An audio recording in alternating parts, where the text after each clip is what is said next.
Welcome to the Corporate Venturing Insider Series, where I interview top practitioners in the CVC world and learn with you the best practices and golden nuggets that they have accumulated over their career. In this episode, we will be learning from Sakura Holloway, Investment Director at Future Planet Capital. Sakura, welcome.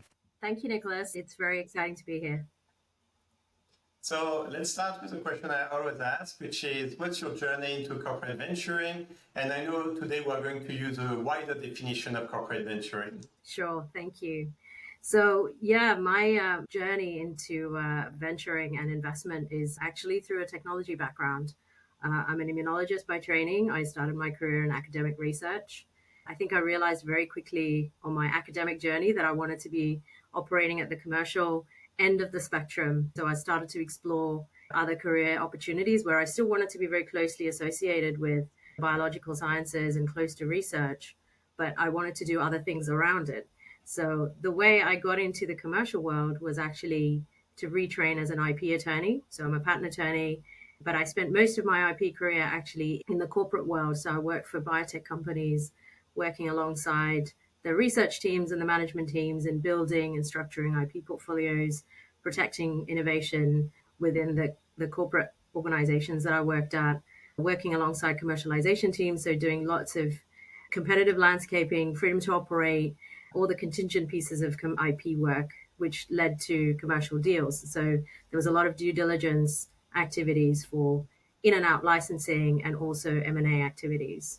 And one of those companies that I worked at, we actually did an IPO in the US. We did a fundraise in the US, which was a fantastic experience working for an Australian biotech, listing a company on the NASDAQ, doing a fundraise at the same time, and at the same time managing all of the IP and commercial activities that was happening within the company as well. So that really piqued my interest in the investment sector.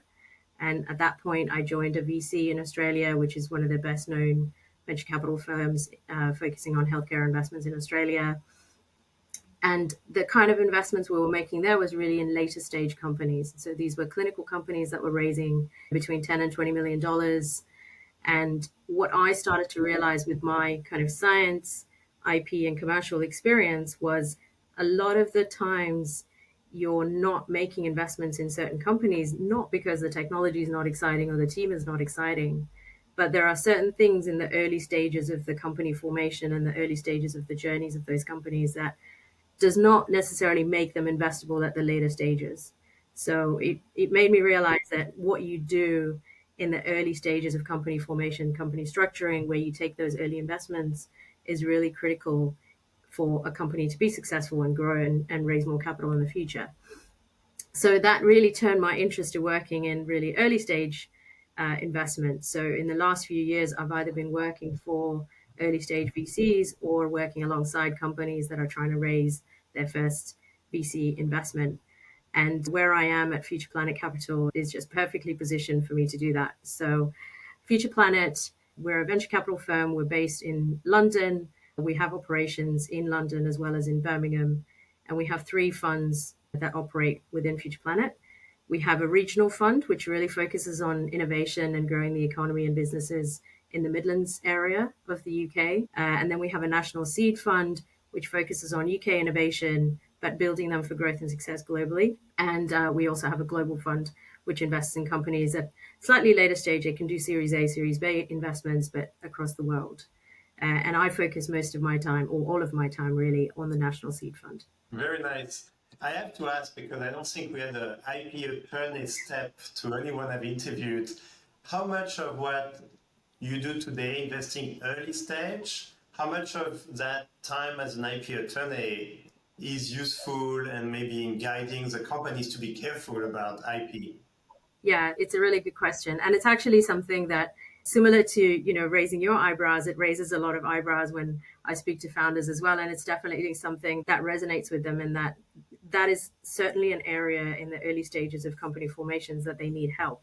So when we talk about our value add as a team to the companies that we invest in the early days, those sorts of things are really critical, and they see the immediate value that comes with that.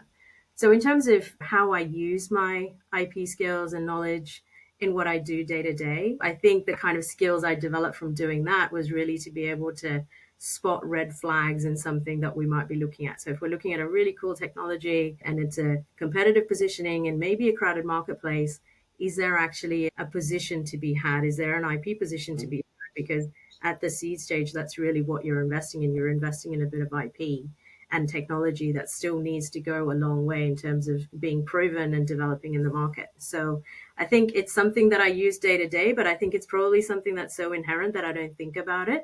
But the analytical skills that come with having worked in that area, I apply every day to what I do.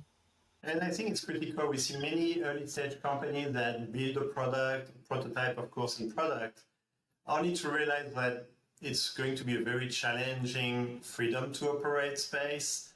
And even if they were to patent, that doesn't give them the right to operate. So maybe you can speak a little bit so that the audience understand how important it is for early stage companies to think about the IP early on.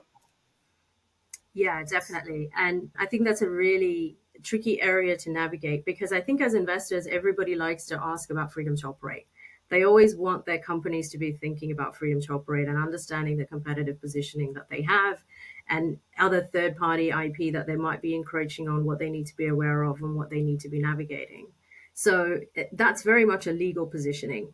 You know, is there anybody else in that space that if I was to get into the market, I would be infringing someone else's IP? That's a very specific question.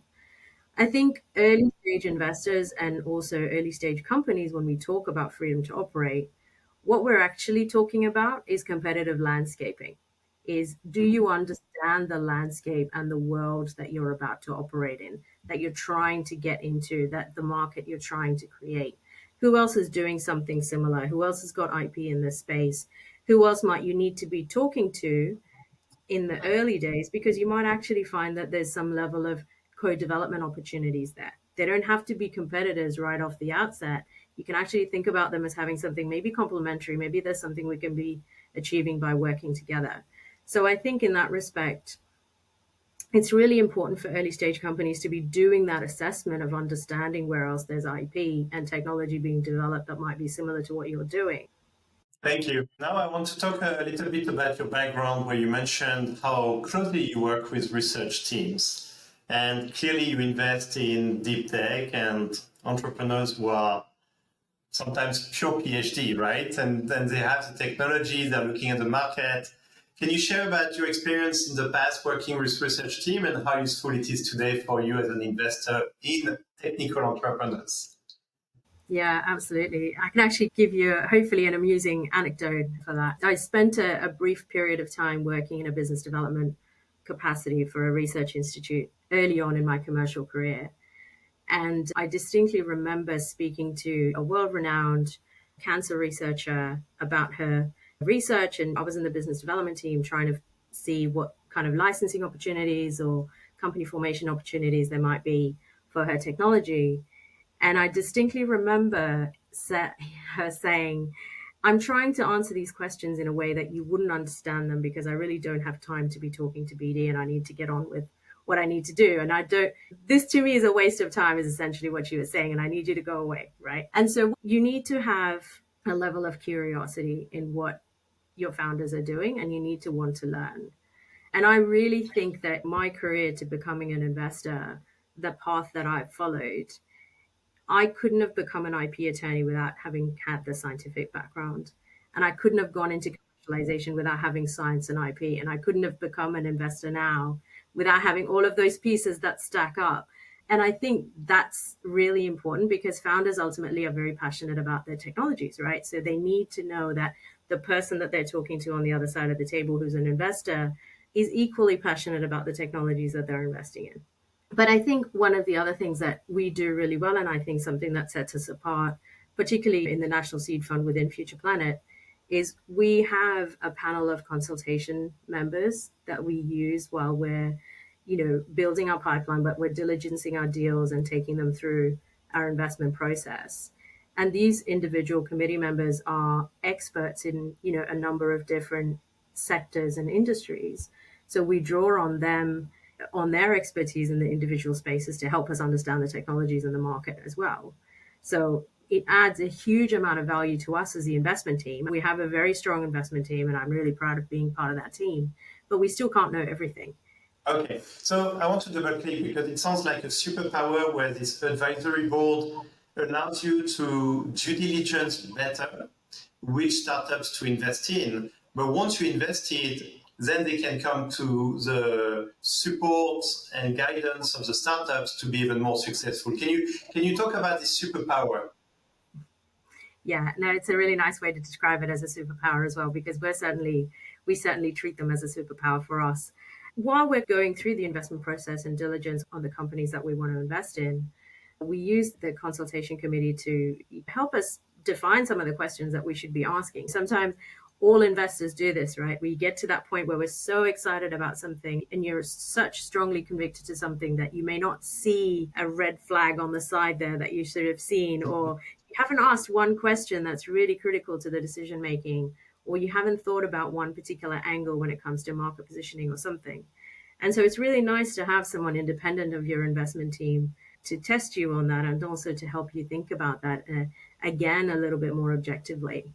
But even as part of that, even before we've made investments, we introduce the companies to the consultation committee members, because in terms of our kind of impact led investment thesis, even if we decide we're not going to invest in a company, we can still add value to them. We take them through a diligence process where we're giving them active feedback all the time, we're quizzing them all the time.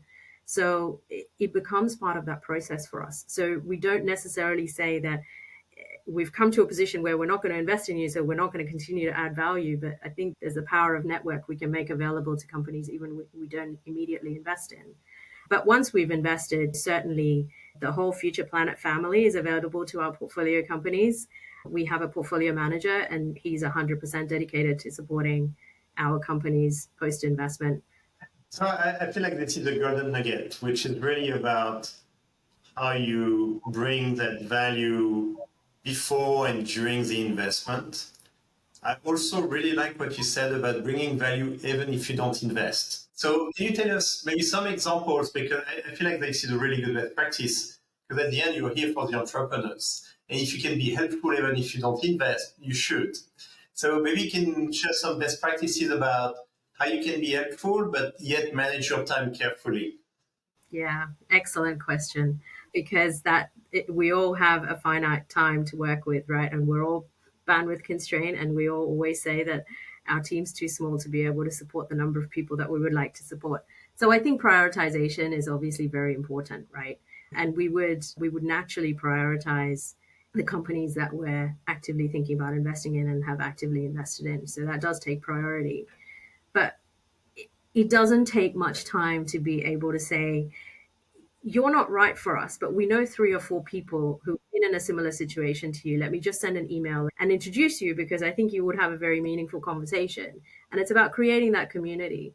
You may not invest in somebody right now, but you don't know that they're not going to create the next company that you want to invest in, or they're not going to introduce another company to you that you might want to invest in. So everything comes back in so much more value than you might feel like you're creating in the first place. And, in terms of impact led investment, that's so much more valuable to founders sometimes than purely the money that you give them. I think building good karma really makes sense. Now, you mentioned something which we do have in TDK Ventures, which is all about engagement team and platform team. But you mentioned the role of portfolio manager. Do you mind explaining a little bit this role and what does it do to your portfolio? Sure. Yeah. So, yeah, we appointed a portfolio manager recently into the team. And the value add from having this person on the team, he's only been with us for about 4 months, but the value that he brings to the team is just astronomical. And as seed stage investors, we know that our companies are going to go through several rounds of investment. They're going to go through a long journey, and we want to be able to support them for as long as we can. But we can't participate in every round. We can't continue to invest in them. So having somebody who's actually looking after the companies and giving them the support they need without the investor, the deal lead, actually having to be involved at every round of that conversation does provide that objectivity, I think. And he's very good at handling those relationships, and it's a little bit arm's length. And I think sometimes it's also really difficult, but really important for portfolio companies to hear No. No, your seed investor is not going to invest in you in one more round. What we can do is we can look at the network of investors that we have. We can look at syndicates that we've formed before, and we can make introductions to other investors. The other things that we also do, we do invite them back in to run their business plan by us, run their pitch decks by us. We can do in terms of polishing those up and shaping those up, and also being the friendly investor because we're an existing investor. So we can help you build that narrative. So we do that as well, which is nice, I think. Our company is definitely like that. Yeah, it's another golden nugget. We do the same at TDK Ventures. We offer to do very friendly pitch. Absolutely. I really like the synergies between TDK and Future Planet. I think we need to work together. We have to. Let's talk about syndicates. I think that's a good segue.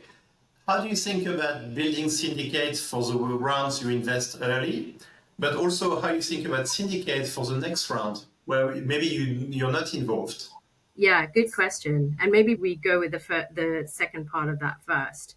So when we're making an investment into companies, we're already thinking about the next round, right? We're always thinking that companies are going to graduate beyond how much we can give them, and we know how much they're going to raise at the next round.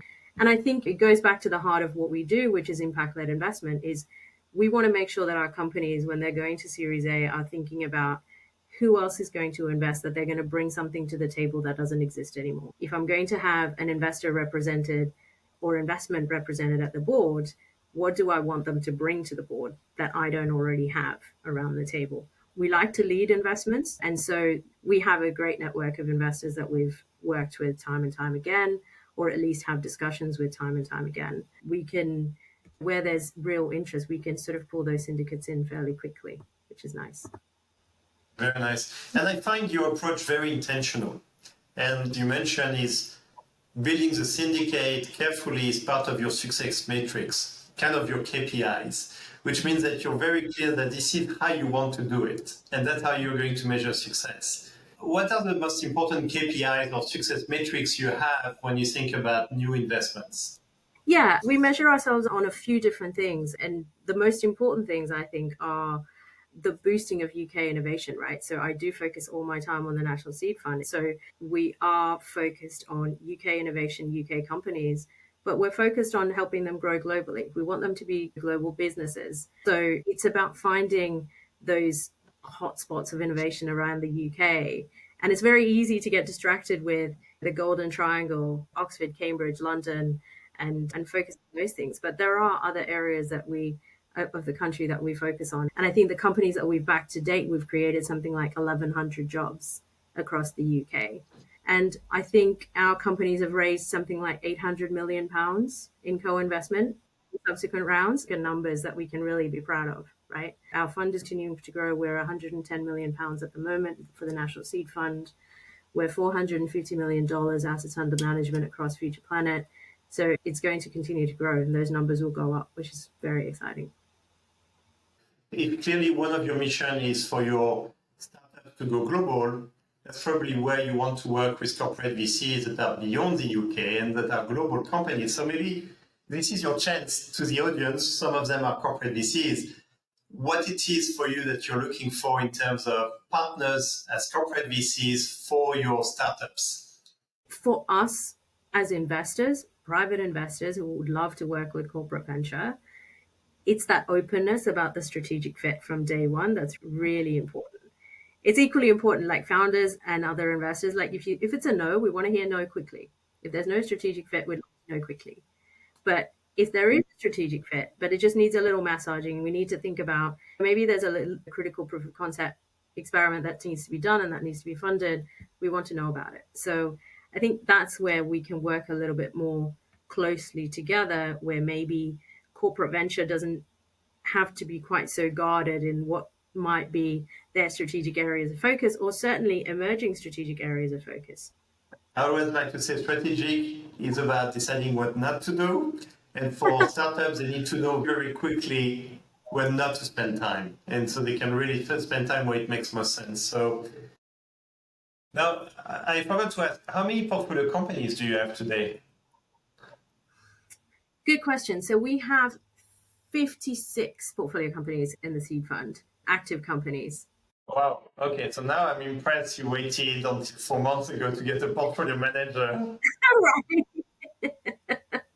Exactly. It was definitely a resource we badly needed, and we're definitely capitalizing on his value add for sure.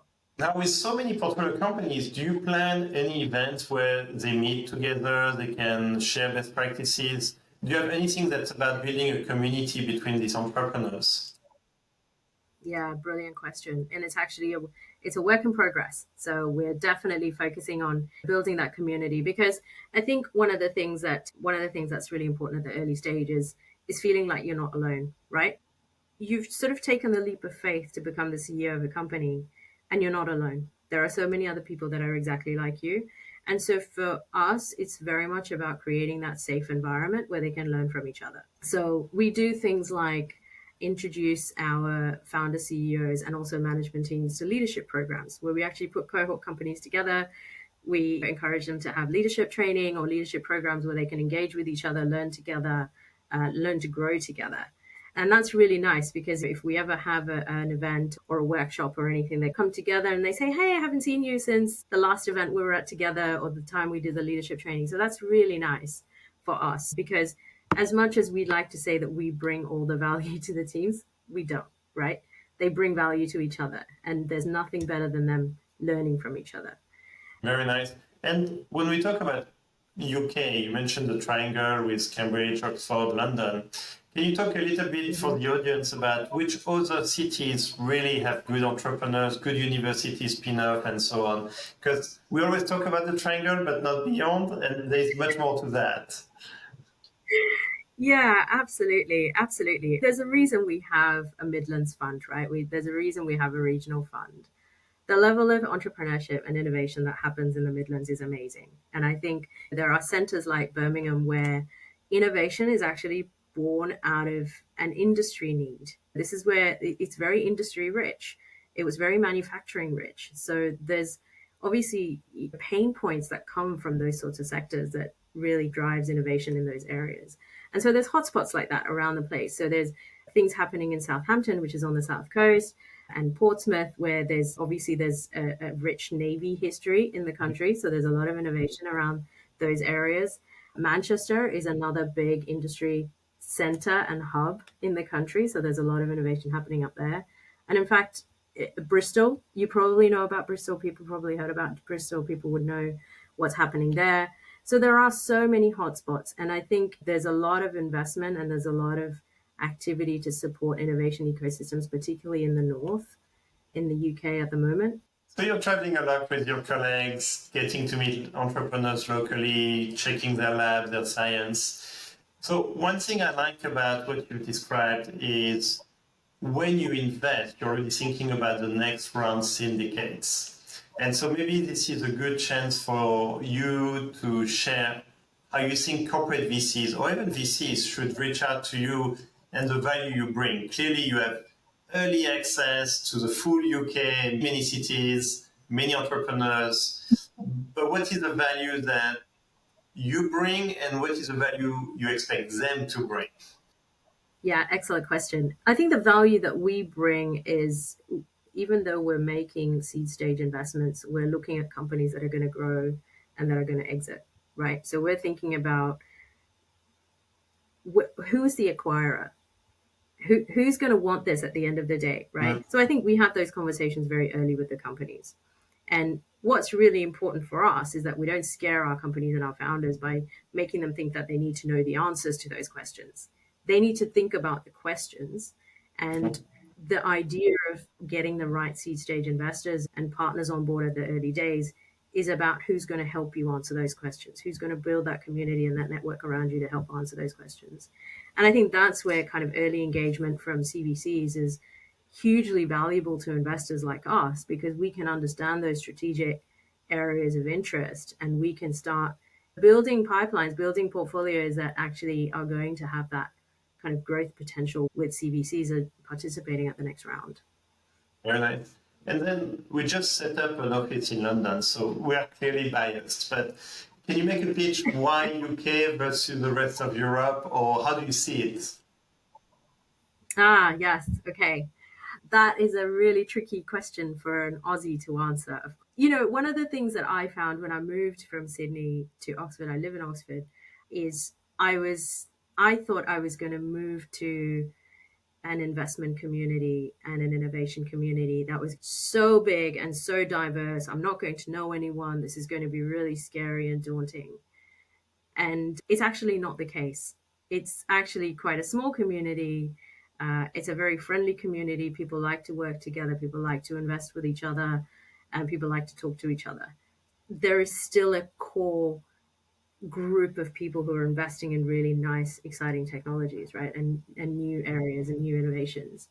So I think the accessibility in the UK makes it really exciting. Accessibility to entrepreneurs, but accessibility to investors, and the excitement of growing companies in the UK. And I think there's huge potential to continue to grow things in the UK. And I think there's hopefully more money coming into the ecosystem to be able to make that happen. So my last question, Sakura, is what are you excited about next?